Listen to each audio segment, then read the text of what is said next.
ಮಾಂಸ ತಿಂದವರಿಂದ ದೇಶ ಹಾಳಾಗಿಲ್ಲ ಅನ್ನತಕ್ಕಂಥ ಮಾತನ್ನು ಹೇಳಿದೆ. ನೀವು ಚಪ್ಪಾಳೆ ಹೊಡೆದಿರಿ ಅಂತ ನಾನೇನು ಸಂತೋಷ ಪಡೋದಿಲ್ಲ. ನೀವು ಅವ್ರಿಗೂ ಹೊಡಿತೀರಿ ಚಪ್ಪಾಳೆ. ಹೊರವ್ರನ್ನ ಹೆಗಲು ಬಾರ ಅಂತ ಕೂರೋನ್ ಕುಂಡಿ ಬಾರ ಅಂತ ಏನು ಮಾಡೋದು ಪಲ್ಲಕ್ಕಿ ಉತ್ಸವ. ಮೂಢನಂಬಿಕೆ ಅಂದ್ರೇನು ಹೇರಲ್ಪಟ್ಟ ನಂಬಿಕೆ ಅಂತ ವಿಚಾರಕ್ಕೆ ಒಳಗಾಗ್ರಿ. ನೀವು ಎಲ್ಲಾನು ಒಂದೇ ಸಲ ತಿಳ್ಕೊಳ್ಬೇಡ್ರಿ. ಈಗ ಹೋಗಿ ಕೈ ಕೊಡ್ತೀರಿ, ಕೈ ತೋರಿಸ್ಬಿಟ್ಟು ಭವಿಷ್ಯ ಹೇಳ್ರಿ ಅಂತೀರಿ. ಯಾರ ಭವಿಷ್ಯ ಯಾರು ಹೇಳ್ಬೇಕ್ರಿ? ಎಷ್ಟು ಭವಿಷ್ಯದ ವಚನಗಳಿದೆ, ಯಾರ ಭವಿಷ್ಯ ಏನು ಹೇಳ್ತೀರಿ ನೀವು? ನಮ್ಮಪ್ಪ ಹುಟ್ಟದಾಗ ನನಗೆ ಪಂಚಾಂಗ ಬರ್ದಿಟ್ಟಾನ 2 ಹೆಂಡ್ರು ಅಂತ, ಒಬ್ರು ಸಿಕ್ಕಿಲ್ಲ, ಇನ್ನು ಸಿಗಲಾರ್ದಕ್ಕೆ ಸನ್ಯಾಸಿ ಆಗಿವನು. ಅಂದ್ರೆ ಆಶ್ಚರ್ಯ ಆಗ್ತಾ ಇದೆ ನಮಗೆ.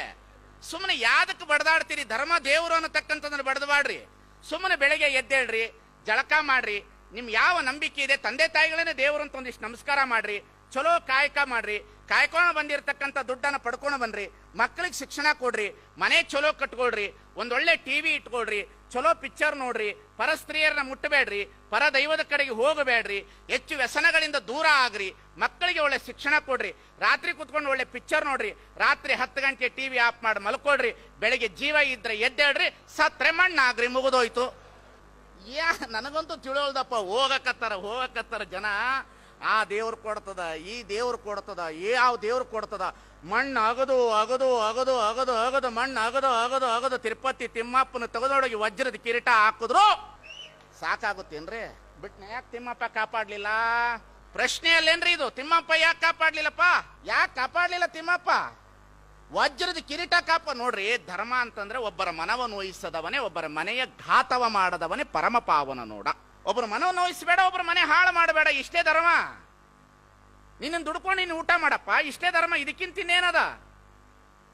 ದೇವಸ್ಥಾನಕ್ಕೆ ಹೋಗ್ತೀವಿ, ನೋಡ್ಬೇಕು, ಕಾಮತ್ ಹೋಟ್ಲಲ್ಲಿ ಹಾಕದಂಗೆ ಹಾಕಿರ್ತಾರೆ. ಇಡ್ಲಿಗಿಷ್ಟು, ಖಾರಾಬಾತಿಗಿಷ್ಟು, ಟೀಗಿಷ್ಟು, ಬಿಲ್ವಾರ್ಚನೆಗಿಷ್ಟು, ತಲೆ ಬೋಳ್ಸೋದಕ್ಕೆ ಇಷ್ಟು, ಹೋಟ್ಲದು ಕಾಮತ್ ಹೋಟ್ಲು ದೇವಸ್ಥಾನ ಹಾಕಿ ಬಿಟ್ಟಿರ್ತಾರೆ ಲೀಸ್ಟ್. 250, 500, 1000 ಬಿಲ್ವಾರ್ಚನೆಗಿಷ್ಟು, ಪೂಜೆಗಿಷ್ಟು, ತುಪ್ಪಕ್ಕಿಷ್ಟು, ಸಂಕಷ್ಟಿ ಹರ ಗಣಪತಿ ದಿವಸದ ನೀನು ಗಣಪತಿ ಸೇವೆ ಮಾಡಿಬಿಟ್ರ ನಿನಗೆ ಪುಣ್ಯ.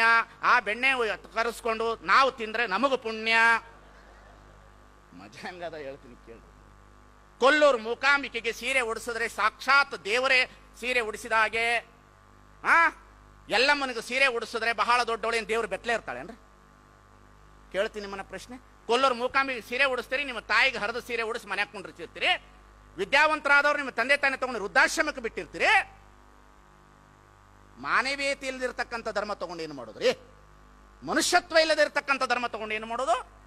ಹಡದ ತಂದೆ ತಾಯಿನ ಗೌರವಿಸಲಾರದವರು ಕೊಲ್ಲೂರು ಮೂಕಾಂಬಿಕೆಗೆ ಸೀರೆ ಉಡಿಸಿದ್ರೆ ದೇವ್ರು ಒಲಿತಾರಂದ್ರೆ, ಮೂಕಾಂಬಿಕೆಗೆ ಸೀರೆ ಉಡಿಸ್ತಾರ, ಇವ ಸೀರೆ ಉಡಿಸಿ ದೇವ್ರು ನೋಡ್ಬಿಡ್ತಾನೆ, ಧನ್ಯ, ಅದು ಎಂತಹ ಸೀರೆ, ಮೊಳಕಾಲ್ಮೂ ಸೀರೆ, ಧರ್ಮಾವರಂ ಸೀರೆ, ಕಾಂಜೀವರಂ ಸೀರೆ, ಬನಾರಸ್ ಸೀರೆ, ಮೈಸೂರು ಸಿಲ್ಕ್ ಸೀರೆ, ಇದನ್ನೇ ಉಡಿಸ್ಬೇಕ್ರಿ ಆಕೆಗೆ. ಬೇರೆ ಉಡ್ಸಂಗಿಲ್ರಿ ರಂಜಾನ್ ದರ್ಗವ್ರ. ಆಕೆ ಕಾಟನ್ ಗೀಟನ್ ಉಡಲ್ರಿ ಕೊಲ್ಲೂರು ಮೂಕಾಂಬಿಕೆ. ಆಕೆ ಹೈ ಕ್ವಾಲಿಟಿ ದೇವತೆ ರೀ. ಆಕೆ ಸ್ಟ್ಯಾಂಡರ್ಡ್ ITBT ದೇವ್ರ ತೊಗೊಳವಳು. ಅವಳಿಗೆ ಆ ಸೀರೆ ಉಡಿಸ್ಬಿಟ್ರೆ ಪುಣ್ಯ ಅಂತ ಇವನು ಹೇಳ್ಬಿಡ್ತಾನ. ನೀವು ಹೋಗ್ಬಿಟ್ಟು ಸೀರೆ ಉಡಿಸಿ ಹೊರಗಡೆ ಬರ್ತೀರಿ, ಊಟದ ಮೇಲೆ ಮಾರನೇ ದಿವಸ ಪೂಜಾರಿ ಹೆಂಡತಿ ಉಟ್ಕೊಂಡು ಹೋಗ್ತಾ ಇರ್ತಾಳೆ. ಮನುಷ್ಯನಿಗೆ ಅರಿವು ಬರಬೇಕ್ರಿ. ಮನುಷ್ಯನಿಗೆ ಅರಿವಿನ ಪ್ರಜ್ಞೆ ಕೊರತೆ ಇದೆ. ಇದಕ್ಕಾಗಿ ಬಸವಣ್ಣ ಎಚ್ಚೆರ್ತ, ಇದಕ್ಕಾಗಿ ಬುದ್ಧ ಬಂದ, ಇದಕ್ಕಾಗಿ ಬಸವಣ್ಣ ಹೇಳದ, ಕಲ್ಲು ದೇವರು ದೇವರಲ್ಲ, ಮಣ್ಣು ದೇವರು ದೇವರಲ್ಲ, ಮರ ದೇವರು ದೇವರಲ್ಲ, ಸೇತು ಬಂದ ರಾಮೇಶ್ವರ, ಗೋಕರ್ಣ, ಅಷ್ಟಾಸೃಷ್ಟಿಂಗಳಲ್ಲಿರುವ ದೇವರು ದೇವರಲ್ಲ, ತನ್ನ ತಾನಾರೆಂದು ತಿಳಿದೊಡೆ ತಾನೇ ದೇವನೋಡ ಪ್ರಮಾಣ ಕೂಡಲ ಸಂಗಮ ದೇವ. ಹೆದರ್ಲಿಕ್ಕೆ ಹೋಗಬೇಡ್ರಿ. ಧರ್ಮ ಅಂದ್ರೆ ಹೆದರ್ಲಿಕ್ಕೆ ಹೋಗಬೇಡ್ರಿ. ಕಾವಿ ಬಟ್ಟೆ ಅಂದ್ರೆ ಹೆದರ್ಲಿಕ್ಕೆ ಹೋಗಬೇಡ್ರಿ. ಎಲ್ಲಾದರೂ ಶಾಪ ಕೊಟ್ಟುಬಿಟ್ಟಾನು ಅಂತ. ಶಾಪ ಕೊಡೋನು ಸ್ವಾಮಿ ಅಲ್ಲ, ಜನರ ತಾಪವನ್ನ ಕಳೆಯುವವನು ಸ್ವಾಮಿ. ಶಾಪ ಕೊಡೋನು ಸ್ವಾಮಿ ಅಲ್ಲ, ಜನರ ತಾಪ. ಈಗ ಪಾದ ಪೂಜೆ ಮಾಡ್ಕೊಳ್ರಿ, ಬೇಡ ಅನ್ನೋದಿಲ್ಲ, ಅದು ನಿಮ್ಮ ನಂಬಿಕೆ. ಆದ್ರೆ ಕಾಲು ತೊಳೆದು ನೀರು ಕುಡಿಬೇಕಾದ್ರೆ ಇದು ಯಾವ ಕರ್ಮ? ಪಾದ ಪೂಜೆ ಮಾಡ್ಕೊಳ್ರಿ, ಏನೋ ನಿಮ್ಮ ನಂಬಿಕೆಪ್ಪ. ಮೂಢನಂಬಿಕೆ ಅಂದ್ರೆ ಕಾಲು ತೊಳೆದು ನೀರು ಕುಡಿಬೇಕಂತ. ಅದು ಕುಡಿಯೋದಲ್ಲದೆ ಮನೆಗೆಲ್ಲ ಚಿಮ್ಮಿಸ್ಬಿಡ್ಬೇಕಂತ, ಉದ್ಧಾರ ಆಗ್ತದ. ಕುಡಿಬೇಕಂತ ನೋಡ್ರಿ. ಒಬ್ಬ ಮನುಷ್ಯನ ಮೇಲೆ ಅವನಿಗೂ ಶುಗರ್ ಇರ್ತದ, BP ಇರ್ತದ, ಚರ್ಮ ರೋಗ ಇರ್ತದ, ಇರ್ತದೋ ಇಲ್ಲೋ? ಇರ್ತದೆ. ಪಾದ ಪೂಜೆಯನ್ನು ಭಕ್ತಿಯಿಂದ ಗೌರವದಿಂದ ಮಾಡ್ರಿ, ಬೇಡ ಅನ್ನೋದಿಲ್ಲ. ಸ್ವಾಮಿಗಳಿಗೊಂದು ಗೌರವ ಕೊಡ್ಬೇಕು, ಕೊಡ್ರಿ. ಆದ್ರೆ ಕಾಲು ತೊಳೆದು ನೀರು ಕುಡಿಬೇಕಂದ್ರೆ ಯಾವ ಕರ್ಮ? ನಾನು ಎಲ್ಲ ನಂಬಿಕೆಗಳನ್ನ ತೆಗಿಲಿಕ್ಕೆ ಇಷ್ಟಪಡೋದಿಲ್ಲ. ಮೊದಲೇ ಹೇಳಿದ್ದೇನೆ, ಗುಡಿಗೆ ಹೋಗೋದು ನಿಮ್ಮ ನಂಬಿಕೆ, ಆದರೆ ಅಲ್ಲಿ ಮೂಢನಂಬಿಕೆಗೆ ಬಲಿಯಾಗ್ತಕ್ಕಂಥದ್ದು ಬಹಳ ಅಪರಾಧ ಅನ್ನತಕ್ಕಂಥ ಮಾತನ್ನು ಹೇಳಿಕ್ಕೆ ನಾನು ಇಷ್ಟಪಡ್ತೇನೆ. ಶೆಟ್ಟಿ ಎಂಬೆನೆ ಶ್ರೀಯಾಳನ, ಮಾದಾರನೆಂಬೆನೆ ಚೆನ್ನಯ್ಯನ, ಈ ಪ್ರಶ್ನೆ ನಮಗೆ ಯಾರಿಗೂ ಅರ್ಥ ಆಗಲಿಲ್ಲ, ಈ ವಚನ ನಮಗೆ ಯಾರಿಗೂ ಅರ್ಥ ಆಗಲಿಲ್ಲ.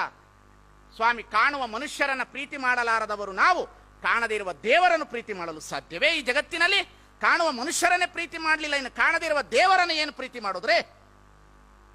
ಬಸವಣ್ಣನ ಸೂತ್ರ ಇದೆಯಲ್ಲ, ಬುದ್ಧನ ಸೂತ್ರ ಇದೆಯಲ್ಲ, ಕಾಣುವ ಮನುಷ್ಯರನ್ನ ಪ್ರೀತಿ ಮಾಡ್ರಿ ಅಂತ ಹೇಳುದು. ಈ ಶೋಷಣೆ, ಈ ಮೂಢನಂಬಿಕೆ ದಿನ ದಿನ ದಿನ ಇವತ್ತು ನಮ್ಮಲ್ಲಿ ತಾಂಡವವಾಡ್ತಾ ಇದೆ. ಅದರ ಬಗ್ಗೆ ನಾವು ಎದ್ದು ಬರಬೇಕು.